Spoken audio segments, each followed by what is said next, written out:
Përqendrohemi tek aktualiteti politik në Kosovë, negociatat të cilat janë pezull, ende nuk po arrihet në një marrëveshje konkrete, në një marrëveshje politike. Për të pestën herë ka dështuar dhe seanca konstituive në Kosovë për të vijuar sërish nesër. Në mos gaboj, nesër është seanca e 6. Unë kam në lidhje të drejtë për drejtë nga Prishtina ish deputetin e Partisë Demokratike të Kosovës, zotin Hysem Berisha. Zoti Berisha, përshëndetje. Faleminderit që jeni në adysjen në këtë bisedë.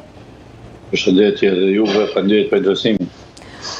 Zoti Berisha, forca fituese këtyre zgjedhjeve, Lëvizja Vetëvendosje insiston në propozimin e Albulena Haxhiut për kryetare të parlamentit dhe po kaq refuzohet nga ana e opozitës, nga Partia Demokratike e Kosovës, nga Lidhja Demokratike e Kosovës, nga Aleanca për Ardhmërinë e Kosovës. Përse? Përse nuk e voton opozita Albulena Haxhiun?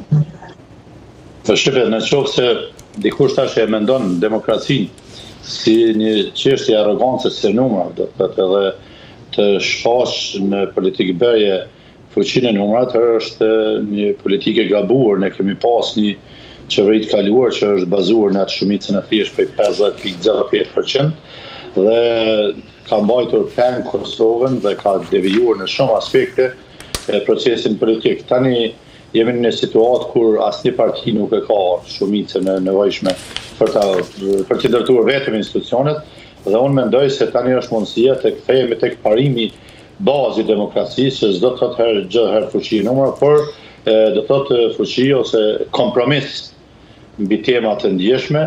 Unë mendoj se mënyra qasja për formimin e institucioneve, qasja e ndërtimit të raporteve politike me subjektet tjerë të spektrit që parlamentar ka qenë jo korrekte nga ana e partisë që ka fituar vota më shumë se partitë tjera. Ajo arroganca se ne i kemi numra dhe do ta bëjmë edhe kryetarin e kuvendit edhe qeverinë, pastaj futesh në seancë dhe mundohesh me ndërtuar narracionin e pajisisë ndaj subjektëve opozitarë, në këtë rast që do të trajtohen apo po identifikohen si tilla, edhe pse tani janë, është jo korrekte. Se në qoftë se nuk e ke shumicën ti me partnerë tjerë ose me partitë subjekt tjerë, duhet me kuptu se nuk të ke mundësi gjithmonë të ndërton aleancë disa pozita kyçe të qeverisjes apo të drejtimit të pushtetit do t'i takojnë aleatëve. Nuk ka aleat që servon votën për ty kot pa pasur një përfitim politik dhe pa qenë, sepse në momentin që votën ti merr përgjegjësi politike për procesin. E tani pa pas pjesë të pushtetit, pse me marë përgjësi. Pra janë tregu shumë korrekt, po mundohen mu imponu, po mundohen një farforme me ju bivendos pa dialogim, pa bisedim me ta, e kjo nuk jep rezultat dhe po shqipet se jemi futën një qark vicioz i cili Vetëvendosje propozon një emër, ish ministrin e drejtësisë Albulena Haxhiu. Çfarë nuk shkon me zonjën Haxhiu që nuk pranohet nga opozita? Po ka shumë rëndësi edhe personi që propozohet, siç është rasti me zonën Haxhiu. Ajo është quhet. Tani mund du ta kujtoj vesh një thënie epike të saj gjatë kohës sa ishte ministër dhe s'ka pas drejtë të bëjë deklarata. Në foltorën e kuvendit bën thirrje se ju adresohet një deputeti që atë kam qenë unë, duhet ju ndalohet me ligj të flisni në kuvend. Ju ka thënë ju? Ja. Po personalisht, po unë nuk po bëj personale, por ka qenë një deklaratë që nuk shkon në gjuhën parlamentare, nuk shkon në regjimet demokratike. Kjo është mendësi tipike e regjimeve të majta, regjimeve diktatoriale, ku me ligj edhe mund t'i ndalohet dikujt drejt edhe për të menduar, lema për të folur. Prandaj, pastaj ka shumë situata kur kjo ka treguar se nuk prezanton personalitetin unifikues, personalitetin konsensual për të gjithë, dhe kësaj e tillë është për mendimin tim më shumë është një lloj provokimi dhe sfidimi politik me qëllim për të jo për të krijuar stabilitet, por për ta menaxhuar krizën. Dhe këtë natyrë të zotit Kurti nuk e njohim prej sot. Ai është një personalitet politik që jeton në kriza. Se i gjitha procesi i ardhja rrugtimi i tij politik është përmes kriza, përmes rrugëve, përmes skandaleve, përmes vdekjeve të njerëzve, apo kupton, edhe viktimizimin e njerëzve. Kështu që tani është koha që ky të disiplinohet dhe të nshtrohet standardet e demokracisë. Përndryshe, është një parti që duket se është sprinter dhe do ta ketë afatin e shkurt të Po, zoti Berisha, Alianca për Armërinë e Kosovës është shprehur se mund t'ia votën për 2 emra konkret.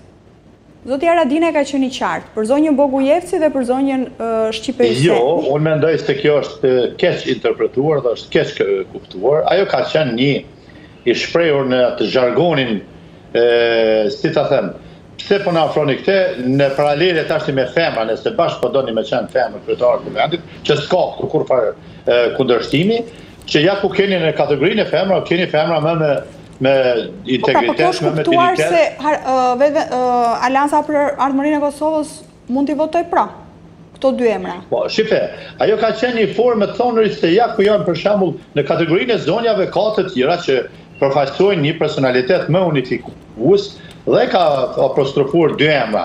Shqipe një rastisht sepse Recep Selimi, Ramushi, Davuti e të tjerë kanë qenë bashkëluftarë, edhe të hershëm para se filloi lufta. Pastaj edhe zonja Bogujevci ka një status sakridicav që ka kaluar gjatë luftës edhe ka një lloj ma shumë se sa respektim duke se është mëshirim, se nuk është respekt. Pra po thoni që është një formë të thënit, e thënë aty për aty në një intervistë kur është pyetur zoti Haradinaj. Pra, thjesht është paralelen mes femra, po nuk është se janë propozime, sepse dakor, mirë, tani për ta pikërisht, tani dua ta kuptoj. Opozita ka problemin me Albulena Axhiun apo me çfarë do lloj emri që mund të propozoj vetëvendosje. Pra nëse ndryshon, nëse sot vetëvendosje propozon Glauko Njufsën tjetësërisht, çfarë do të bëjë opozita? Pikërisht pra. Duhet shifër për kryetar kuvendit, duhet edhe për president, duhet gjendet njeriu që nxit konsensusin e të gjithëve. Po kush është ky? E ka një emër, pra mendon opozita se ka një emër në vetëvendosje që është përbashkues që nxit konsensusin? Po tani në 47 deputet, nuk e dia do të mund gjendet një, po besoj se gjendet një, po kupton. Prandaj problemi është me emrat apo problemi është me vetëvendosjen? Ku është problemi i opozitës? Jo, ndëgjoj. Në rastin konkret, problemi është me vetëvendosjen dhe emrin. Se thash edhe po përsëris, është provokim dhe sfidim politik. Me një personalitet kontravez, të cilis po hitash më janë numëruar gjitha lapsuset që thotë jo s'kam pas pozitë unifikuese, po ti ke pas pozitë politike dhe gjuha politike duhet të jetë e balancuar. Kur jep argumente për një çështje të caktuar është tjetër temë. Po kur ti ke ta zën pozitën e ministres dhe vjen fotohet kuvendit dhe ju drejtorësh deputetëve të opozitës. Dakor. E përjashtojmë zonjën Haxhiu. Nëse vetëvendosje propozon një emër tjetër, e voton opozita? Pra sipas opozitës, ish opozitës, se nuk është e qartë tani kush është qeveri, kush është opozitë, por ish opozita, sipas ish opozitës, a ekziston në vetëvendosje një emër përbashkues që do ta jepnin votën? Po morë që kryesuesi kuvendit në mandatin në legislaturën e kaluar ka qenë një djalë që mund të vlerësohet me notën 7. Edhe mund të votojë nga opozita. Po. Pra nuk e ka notë negative. Në notat universitare merr notën 7, mund ta merr edhe 8 me pak intervenim. Dakor, ne do të shohim se çfarë do të ndodhë nesër në seancën e 6 konstituive, por duket se palët janë të vendosura, nuk ka një tërheqje as nga vetëvendosjet paktën deri tani për të ndryshuar emrin dhe as nga opozita. Kështu që në këtë situatë, me këtë fotografi që kemi tani përpara zoti Berisha, çfarë do ndodh? Si e parashikoni ju më tej? Në qoftë se vetëvendosja insiston prapë në të njëjtin nominim, atëherë mendoj se do të prodhojë të njëjtën situatë. Edhe këta po shifet pastaj letas se këtu nuk kemi të bëjmë më me tendencë për të krijuar stabilitet, por thjesht për të prodhuar krizë permanente. Arsyeja është qëllim i brendshëm i vetë lëvizjes vetëvendosje, dhe këtu të vrejet se nuk kemi krizë legitimiteti, po kemi krizë të funksionimit e demokratik të institucioneve. Dhe unë besoj se këtu duhet një ndërhyrje apo një konsistencë që do ta identifikon ndërhyrjen e opozitës për disiplinimin e kësaj klase politike e cila ka ardhur në rrugë. Po çfarë mund të bëjë opozita në këto kushte? Duhet të jetë konsistente në shndrimet e veta. Si çfarë do të thotë konsistencë? Se shife, është ajo pralla e miut dhe elefantit. Pra kjo krijoi tash shprehin e kalimit në përmostaqe, sepse në raportin për identifikimin ato e mandateve të deputetëve, prodhoi jo kushtetut shperi, prodhoi bërshllek kushtetues, sepse sot ti ke ndesh me frymën e kushtetues dhe ligjit për qeverisjen, veprimin e qeveritarëve aktual, kabinetit, që janë deputet tashmë. Pra, është definitivisht edhe në kushtetut, edhe në ligj e definuar se ata s'mund të ushtrojnë njëkohësisht dy pozita. Prandaj këtë situatë të bërshllekit kushtetues do të na çojë në krizë. Krizë e cila mund të na sjellë ose në zgjedhje parakoshme, është ku prapë zgjedhje. Kujt intereson sot zgjedhjet parakoshme, zoti Berisha? Vetëvendosës apo po? Do të ishte ndërhyrja e presidentes, sepse ajo ka autoritetin kushtetues të ndërhyjë kur ka krizë funksionimit të institucioneve. Dhe kjo ndërhyrje mund të jetë o të shkojë vendin në zgjedhje, sepse deputetët mund ta shfuqizojnë vetveten tani. Duhet presidenti të ndërhyjë ose të shkojmë në qeveri kalimtare, që mund të jetë karakteri gjithëpërfshirës, me bazë gjërë, apo teknika, apo si do të ta quajmë, që do të ketë një afat programuar. Dakord, zgjedhjet parakoshme apo një qeveri me bazë të gjerë. Kujt intereson? Kosovës, qytetarëve. Nga partive. Do me thënë, zgjedhjet parakoshme intereson opozitës sot, ketë sërish zgjedhje Kosova? Ndëgjë, nuk është në pyetje ma intereson opozitës, se këto kanë atë tendencën, vetëvendosja ne ju dërgojmë zgjedhjen, në kuptimin si një lloj kërcënimi për friksim. Një parti që s'është e gatshme të shkojnë zgjedhje në çdo kohë. E ka një jetë gati 30 vjeçare në politik, le të shuhet se ajo s'është parti. E dyta pse duhet mendojmë edhe kështu. O krimin e institucioneve me një shpejtësi optimale, ose fundja le të shkojmë zgjedhje sepse ka pas një defekt edhe në sistem të numërimit votës edhe në vetë zgjedhje. Janë të komprometuara dhe sistemi ka qenë i korruptuar. Tani kemi presionin e partnerëve ndërkombëtar për krimin e institucioneve, sepse Kosova i ka dy kategori krizësh ose çështje të cilat mund ta çojnë në një krizë edhe më të thellë. Një janë çështjet e brendshme siç janë arsimi, shëndetësia, siguria, çështjet sociale e tjera. Dhe dy janë procesi dialogut për cilin ju e pa se ishte zoti Sorensen në Kosovë, dhe nuk është hera parë që na bëhet presion, edhe më herët sekretari NATO-s dhe gjithë kanë bërë presion për krimin e shpejtë të institucioneve. Pse? Se jemi në proces të dialogit. Jemi në proces të marrëveshjes finale që është interesi i Kosovës, jo i Serbisë, i Kosovës. Dialogu është i drejtësynë.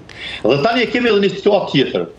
Pse Kurti abuzon me kohën, pse Kurti abuzon me emrat përveçëm që vën në sfidë politike apo provokim opozitën dhe nuk e pret mbështetjen, nuk don mbështetjen e tyre. Sepse ai do të përballet, ju e dëgjuat zotin Sorensen, hapi parë do të përballet me implementimin edhe marrëveshjeve teknike, pas janë interes ynë, por edhe detyrimeve që ka marrë nga marrëveshjet e Brukselit të vitit 23, edhe të shkurtit planin franko-gjerman, edhe të marsit aneksin e orit, edhe të tetorit statutin për aksionin e komunave. Të trija këto janë jo kushtetuese, të trija këto janë ndesh me integritetin dhe sovranitetin e territorit dhe sovranitetin politik mbi territor, dhe do të çojnë në zhbërjen kushtetuese, por njëkohësisht krimin një entiteti autonom territorial politik brenda Kosovës. Pra, këto janë ato që kanë paralajmëruar se do të rrshasës në tradhti sa i përket integritetit dhe sovranitetit të vendit, dhe tani po mundohet me çdo kusht ta fuqizoj pozitën e vet me një narracion që ai po mundohet me ngrit. Se ja unë jam ai që po. Ai mundsi refuzon opozita dhe tërheq paralele me listën serbe. A unë besoj se do të jetë lista serbe që do ta shpëtoj politikisht Kurtin tani. Një presion më i fortë i ndërkombëtarëve do ta zhbllokonte situatën sot? Ata do të ishte diktat, do të ishte rezultati i demokracisë dhe i zhvillimit normal të demokracisë në Kosovë. E Kosova ka dëshmuar me vite se ditë të ndërtoj institucionet, ditë gjej gjuhë kompromisi, tani kemi të bëjmë një klasë politike që ka ardhur përmes revolucionit shamijave të kuqe, dhe kjo mendësi e tipit diktaturave, autokracisë, kjo nuk mund të funksionojë, nuk rritet në Kosovë. Dhe u pa me një mandat u zvogluar nga sta pretendimet e saj 51, pra në 42, tani do të bjerë edhe më poshtë. Po pra, nëse ka një presion, nëse ka një paralajmërim nga Brukseli, a tërhiqet Albin Kurti? Albin Kurti nuk është tërhequr, sepse Albin Kurti tër narracionin e atij patriotizmit nacionalist e ka ngritur në luftë kundër Shteteve Bashkuara të Amerikës dhe aleat vetan evropian. Asgjë se ka pas asnjë atitudë të patriotizmit nuk e ka rritur duke luftuar Serbinë. Përkundrazi, është tërësisht i koordinuar, ke edhe deklarimet të të strukturave, qarqeve intelektuale në Beograd, se është i koordinuar tërësisht me Vučićin kuadrët atyre doktrinat të shkollës zjetër të Miloševićit për viktimizim dhe për kriza kur duhet me shpëtu njëri tjetrin kur janë në krizat të pushtetit. Prandaj efekti i partnerëve ndërkombëtar në këtë rast është parë se nuk ka ndikim të ky dhe kjo është vetëm qytetari duhet të disiplinojnë njëri tillë dhe ta heqë. Shife, trupi shëndosh, një virus tillë apo një trup pa pranueshëm brenda organizmit e nxjerr vetë jashtë. Nuk mundën tjetër me ndërtu demokracinë për ne. Mund të na mbështesin, ne jemi ata që duhet ta përveçojmë shkollën e demokracisë dhe ta ndërtojmë sistemin demokratik. Përndryshe, shife ku është Afganistani? 20 vite përpjekje amerikane, pas 20 vitesh sot vujnë nga shëriati dhe talibanët atje. Dakor, mirë. Ju falenderoj shumë zoti Berisha që ishit në dy CNN për këtë bisedë. Faleminderit edhe ju për drejtsimin.